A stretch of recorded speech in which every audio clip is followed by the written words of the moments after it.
Okay, layers. What are the layers? I'm going to create some objects in here, and I'm going to show you how they work and how we can take advantage of them, right? So I have these three objects, and I'm going to the layers section, layers panel inside Maya. It's if you click over the channel box icon here in the upper right corner, you can trigger on or off the layer section. So if you click on layer and go create empty layer, a new layer is created.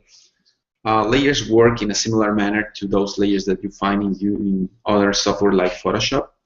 So you double click the name of the layer and you can change its name. I'm gonna name this one torus, which is the first object. Its display type by default will be normal, and I can assign a color to it. In this case, I will assign red. And save that layer. So my layer is ready, but so far it doesn't have any object inside. If I select this object, I can go into the layer, over the layer, and right-click with the mouse and select the option Add Selected Objects. At that moment, this object now becomes part of the torus. Okay.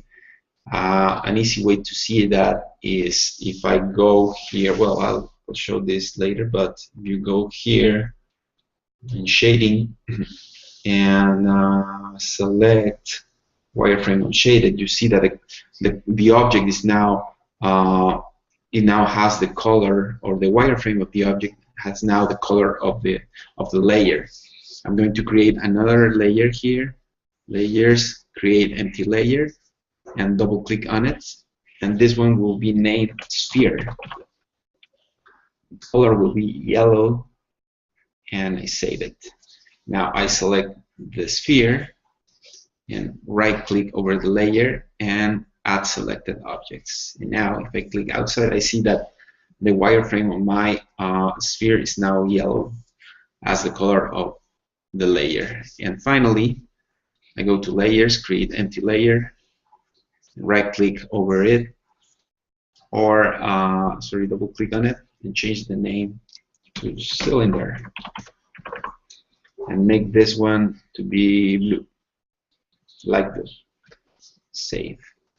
Now I select the cylinder, right click over the layer, add selected objects, and now its wireframe is blue as in the layer. By just creating layers, I can still select the objects normally. The V on this in this section just allows me to hide the objects inside that layer in particular, so I can continue working with the rest of it. It's easier to have many objects inside a layer and just turn the layer visibility on or off instead of the visibility of each of the objects on or off, right? Another thing I can do is, you see I have another rectangle in here. If I just click once, the sphere, let's say the sphere, I click once and a T appears. The T means that from now on this object is a template. A template means that I cannot select it, but if, for example, I would be to create another object, I could now make sure that this object is aligned, well, manually aligned to its purpose is basically to let me work with other objects over it without selecting it. Okay. If I click over the square again, it now turns to R. R, the only difference between T and R is that R wouldn't allow me to select the object, but if I would have textures on it, it would show me the object with textures instead of just the wireframe. But again, it's the same thing. I cannot select them, whereas I can select other objects that are outside of it. Okay. So that's basically the use of layers.